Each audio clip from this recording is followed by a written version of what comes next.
All right, this is a video over the measures of dispersion, which includes the range, the variance, and the standard deviation. So let's go over these vocabulary words. So the range is the difference between the largest and smallest value in your data set. The sample variance, which we usually call, if it's a sample, it's S squared, is a sort of average of all the items minus the mean squared. Remember, the sum of all those is called the sum of squares. But the individual X minus X bar, those are the deviations from the mean, and then we square those. And we call it a sort of average because we divide by n minus 1 instead of n. There's technical reasons for that, just to make sure that the estimate comes out better for a sample. Then the sample standard deviation, S, notice the S squared, the squared is now gone. It is the square root of the sample variance. It can be used to interpret how far data values spread out from the mean, because when we square everything, if you were in dollars before, say that was your data set's values, you'd be in dollars squared. That doesn't really make sense when you talk about the spread of the data in terms of like someone visualizing it. So when we take a square root, we get back to our original unit. So that is really important because you could have two different data sets that have the same exact mean, but one could be very clustered close to the mean. So it would have a small standard deviation, and the other one would have, say, a very, very large standard deviation and be spread very far out from the mean. So it gives us a better picture of what's going on. The coefficient of variation, CV, sometimes it's abbreviated, is found by taking your sample standard deviation divided by your mean of your sample, and then we times that by 100% to turn it into a percentage. It is a measure that's mostly used for comparing measurements from different populations, but you can find the coefficient of variation for any sample that you have your mean and your standard deviation for. You can also do it for the population mean with the population standard deviation. So this is just one version of that formula.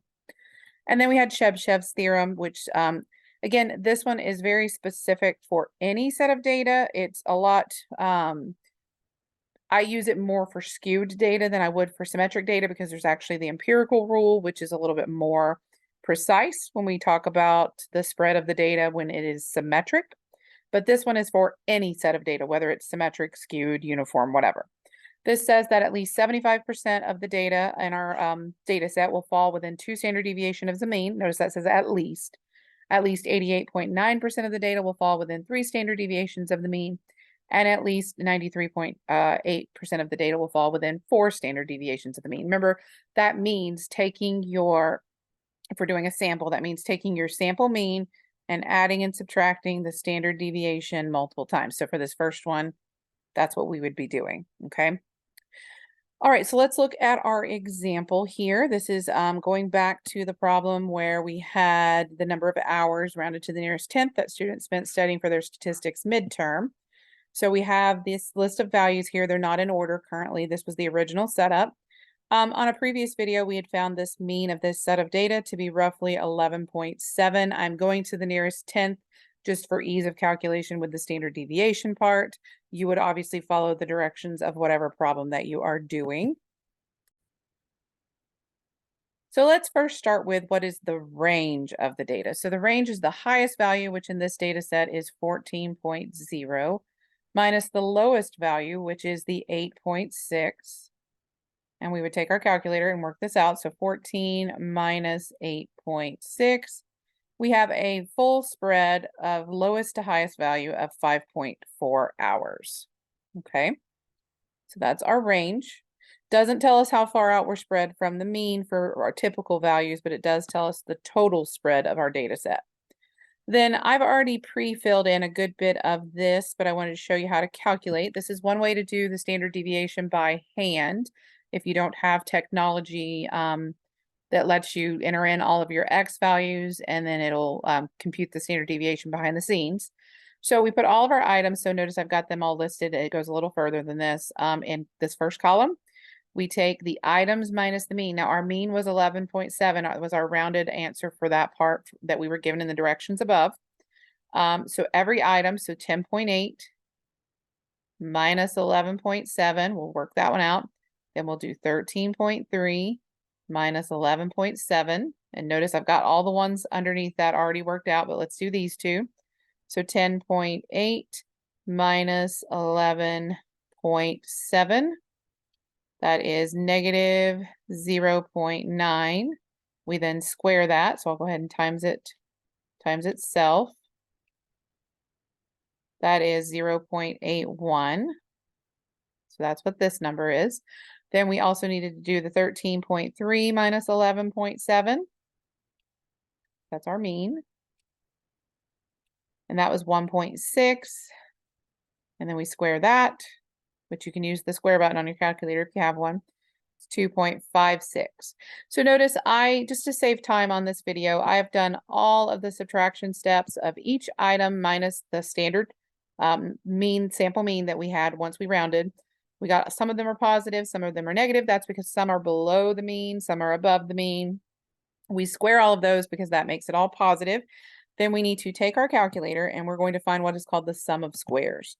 So we add all of these up. So 0.81 plus 2.56 plus 0.04 plus 0.25 plus 0.36 plus 0.25 plus 2.56 plus 4.84 plus 5.29 plus 0.16 plus 1.44 plus 0.25 plus 2.56 plus 9.61 plus 0.64 plus 0.36 plus 0.25 plus 6.76 plus, we need to go down a little further so we can see what's left, 0.36 plus 1.96, and we'll hit enter. And remember, this is going to be the value for the sum of squares.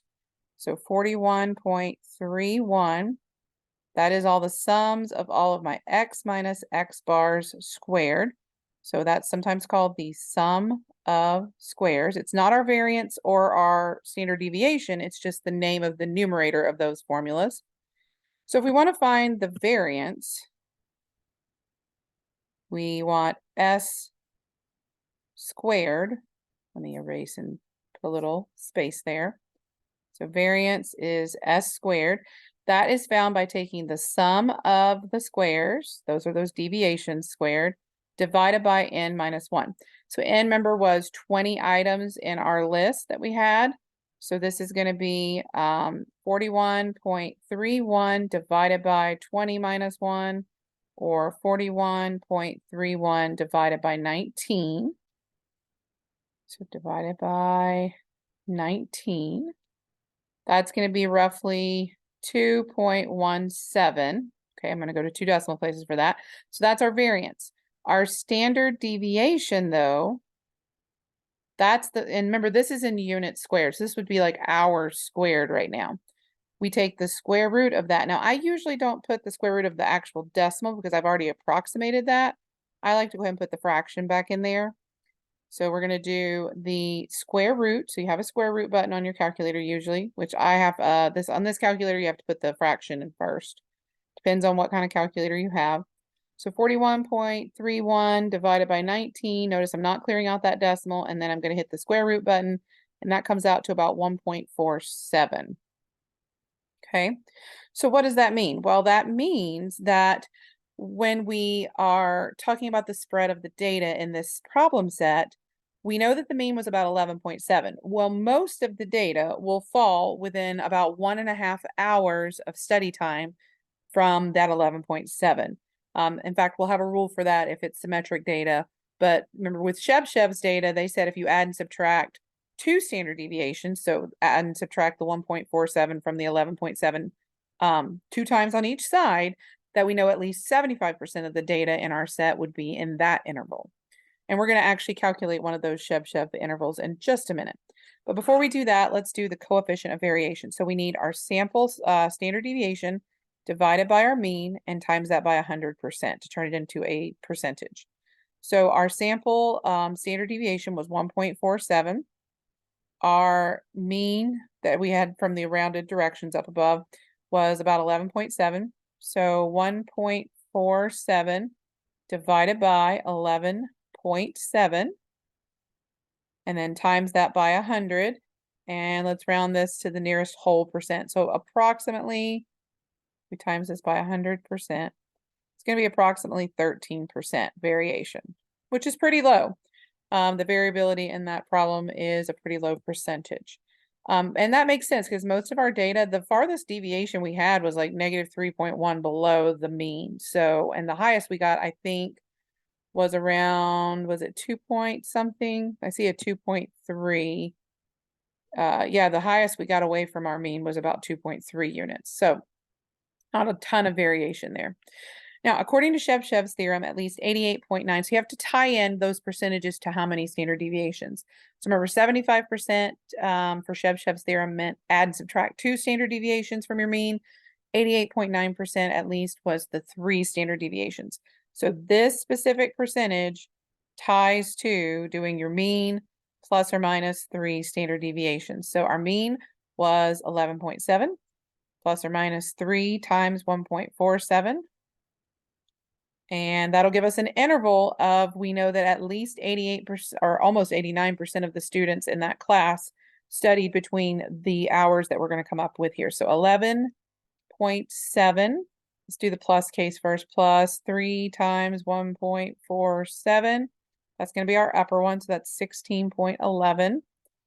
And then we have 11.7 minus the 3 times the 1.47, and that's 7.29. Now, what you'll notice is that Shevchev's theorem grossly underestimated the percentage, because technically, if you look at our list of data values, every single one of them, 100% of them are between those two sets of hours. That's because Shevchev theorem is a little more conservative because it also allows us to do this for very skewed data sets. Whereas this data set is not extremely skewed. It had like a tiny slight skew to the left, mostly symmetric. So notice that even though we've gone 3 standard deviations, we've pretty much guaranteed ourselves to include every student in our data set. So that is measures of dispersion. I hope that was helpful.